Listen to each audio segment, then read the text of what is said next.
Not every betrayal destroys a woman. Some make her stronger. Alice thought she had the perfect life, but she was about to discover it was all an illusion. Before we start this story, make sure to subscribe to the channel and comment where you're watching from. It helps a lot. Now let's get into the story. Alice adjusted her pearl earrings in front of the grand mirror in her walk-in closet.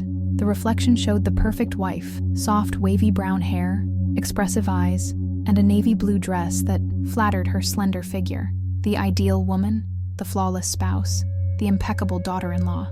At least that's how everyone saw her. She had dedicated years to curating this image. As Daniel Carter's wife, she had mastered every detail, graceful at social events, supportive at business dinners, always knowing when to speak and when to smile. Their life in Beverly Hills was a picture of success, a carefully crafted illusion of love and stability. But perfection, Alice knew, came at a price. Descending the staircase, she heard the familiar sound of clinking silverware from the dining room. The Carter family always dined at precisely 8 o'clock. Margaret Carter, her mother-in-law, greeted her with the same reserved smile. "You look lovely, dear." Alice returned the smile, lifting a glass of wine. "Thank you, Margaret. Where's Daniel?"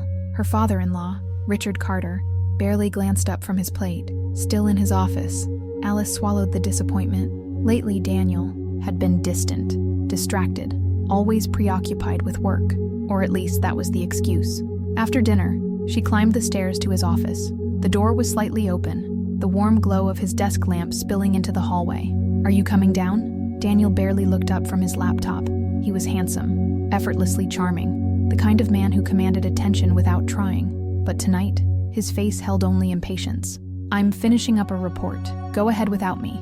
Alice knew, lingered, watching him. Was their love still there? Or were they just playing roles in a marriage that had become a performance? "Can we do something together tomorrow? Just the two of us?" Daniel sighed, rubbing his temple. "I have a commitment. Another work thing." A brief pause.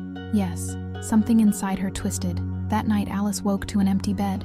Daniel's side was cold. She found his office door open, his laptop screen glowing in the dark. A half-written email was on the aimed screen. She stepped forward, heart pounding. The front door creaked open.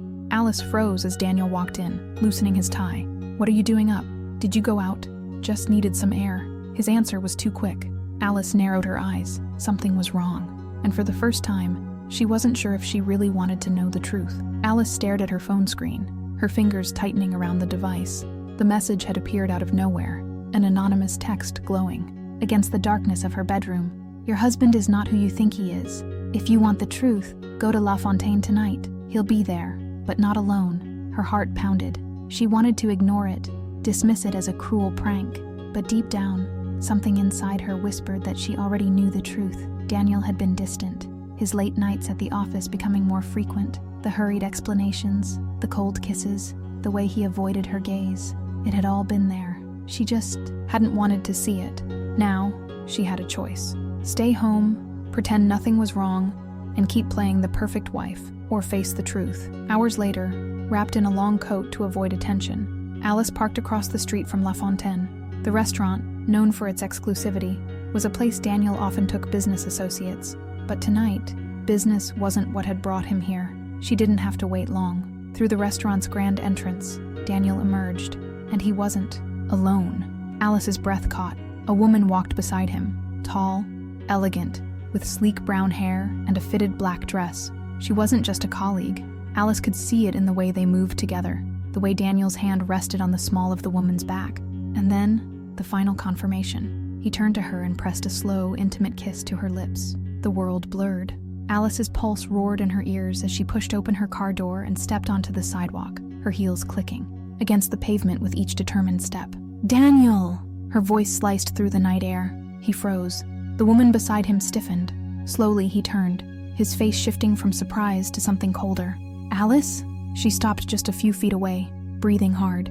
"What is this?" The woman, Samantha, adjusted her posture, her lips parting slightly as if to speak, but Alice didn't even glance at her. Her gaze was locked on Daniel, searching for an explanation, an apology, anything. Daniel exhaled, his expression unreadable. "Alice, let's not do this here." A bitter laugh escaped her lips. "Do what, Daniel?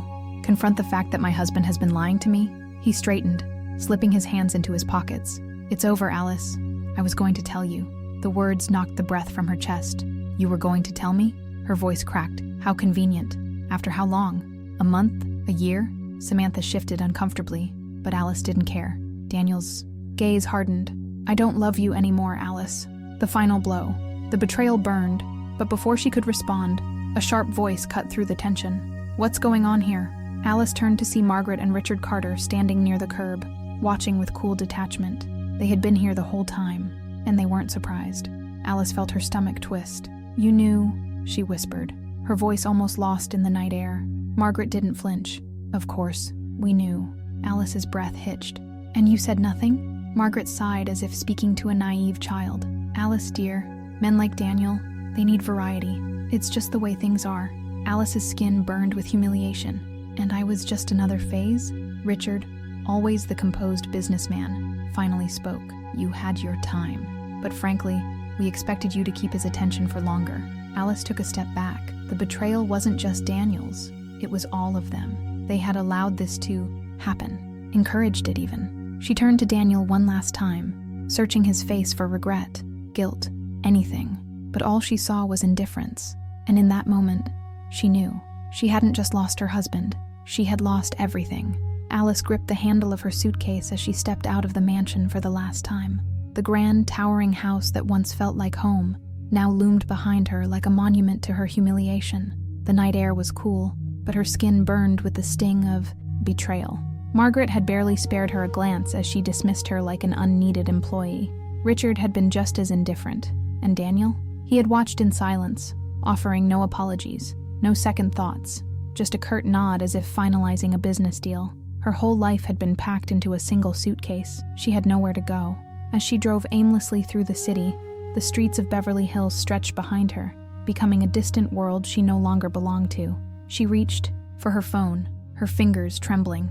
Her first instinct was to call Julia, her closest friend.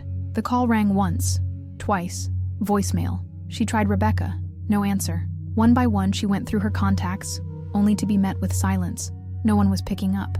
The realization hit her like a punch to the stomach. The moment Daniel and his family had cast her aside, her so-called friends had done the same. No one wanted to risk being on the wrong side of the Carter family. She was completely alone. Her gas tank was nearly empty, and her wallet held little more than a few crumpled bills. As the city lights blurred through the windshield, she pulled into the parking lot of a rundown motel on the outskirts of town. The neon sign flickered between vacancy and antsy. Alice swallowed the lump in her throat and stepped inside. The man behind the counter barely looked up from his newspaper as she placed the cash down. One room, please. He handed her the key without a word. The room smelled of stale air and cheap cleaning supplies. A single bed, a small desk, and a flickering light overhead. She set her suitcase down, sitting on the edge of the bed as the weight of everything crashed over her. She had lost her husband, her home, her friends, her entire life. Tears burned in her eyes, but she refused to let them fall. She had cried enough. Lying back on the thin mattress, she stared at the ceiling, her mind racing. What was she supposed to do now? She had no money, no job, no future. But as the fear pressed down on her chest, another thought emerged. They expect me to disappear. They think I have nothing left. Alice turned onto her side, gripping the pillow tightly. She might have lost everything, but that didn't mean she was finished. The morning light filtered through the thin motel curtains, casting dull streaks across the stained carpet. Alice blinked at the ceiling, her body stiff from sleeping on the too thin mattress. For a moment, she forgot where she was. Then reality crashed back in. She was homeless, jobless, alone. She forced herself to sit up. Lying in bed wouldn't change anything. After a quick shower, she pulled on a pair of jeans and a plain blouse, the kind of outfit she never would have worn in her old life, where appearances mattered more than comfort. She tied her hair into a loose ponytail, looked at herself in the cracked mirror, and exhaled. You need a job. Her hands trembled as she picked up her phone. She scrolled through job listings. Receptionist, assistant, retail worker. She had a degree, but that didn't matter now. She just needed something. Anything. She dialed the first number. The position has been filled. The second. We're looking for someone with more experience. The third. I'm sorry, but we've decided to go in a different direction. Rejection after rejection. Then, on her seventh call, there was a long pause before the manager spoke hesitantly. Wait, Alice Carter? As in that Alice Carter? Her stomach sank.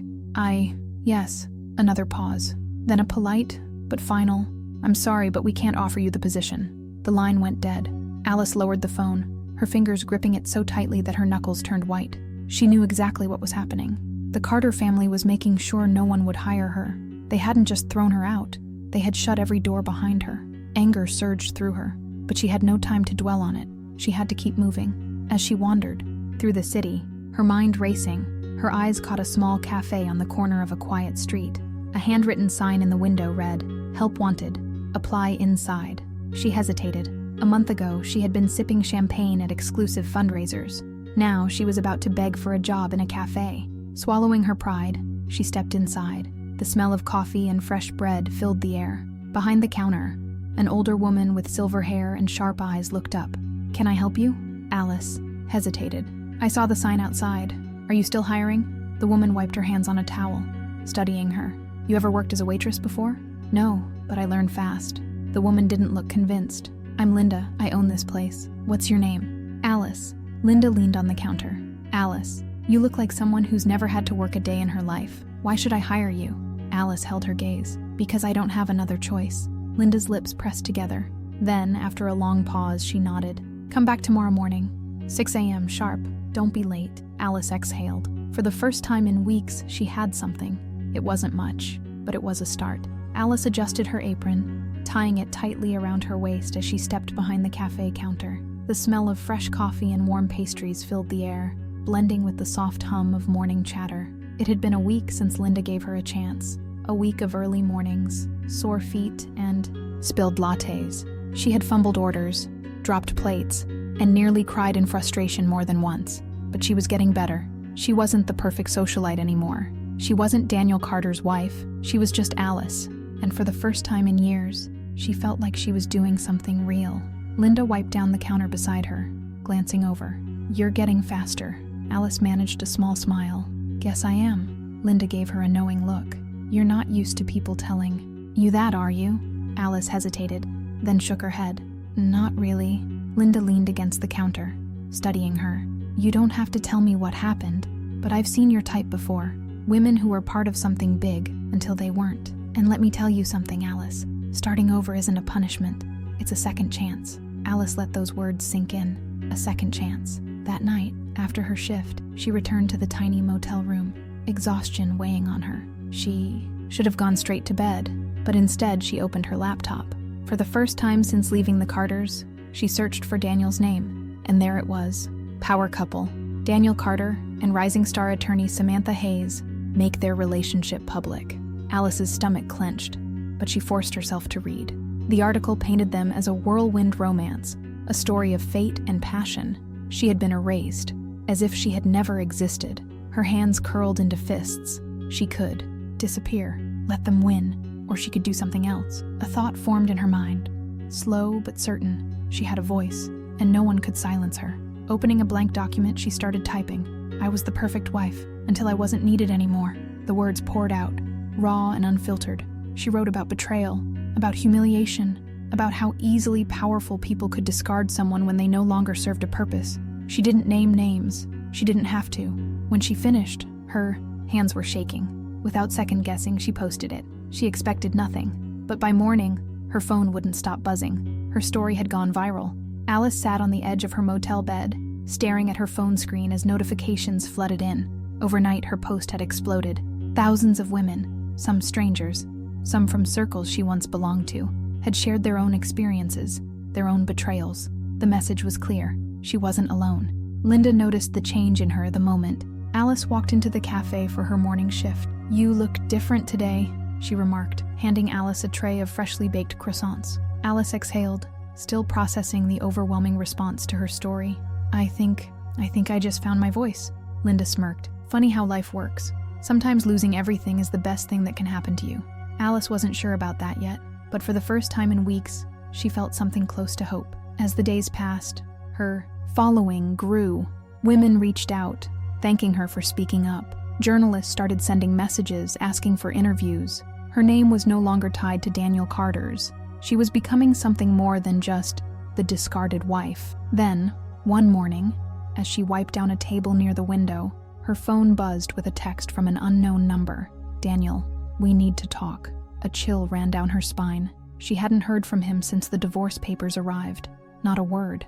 And now, Suddenly, he wanted to talk. Ignoring the message, she focused on her work, but something inside her knew this wasn't over, and she was right. That evening, as she walked toward her motel, she spotted a familiar figure leaning against a black luxury car parked outside. Daniel. He looked different. The confidence that once defined him seemed strained, his expensive suit slightly disheveled. Alice stopped a few feet away, arms crossed. "What do you want, Daniel?" He pushed off the car and studied her, as if trying to piece together the woman standing in front of him. "Can we talk?" She let out a short, humorless laugh. "Now you want to talk? After throwing me away like I was nothing?" He ran a hand through his hair, exhaling. "I made mistakes, Alice." "No," she corrected. "You made choices, and they had consequences." For the first time, she saw something in his expression she never expected. Regret. "Things with Samantha. They aren't what I thought they'd be." Alice raised an eyebrow. "Not my problem." Daniel hesitated, as if debating whether to say what he came for. "My company is struggling. Investors are backing out. The press is all over us since your story went viral. And my parents, they're furious." Alice tilted her head. "So you're not here because you regret losing me. You're here because you regret losing control." Silence. That was all the confirmation she needed. Alice took a step closer, lowering her voice. "You wanted me to disappear, Daniel, but I didn't. I rebuilt myself from nothing, and now, for the first time, I see things clearly." She turned to leave, but paused, glancing back one last time. "Enjoy the empire you chose over me, if there's anything left of it." As she walked away, she didn't feel anger or sadness. She felt free,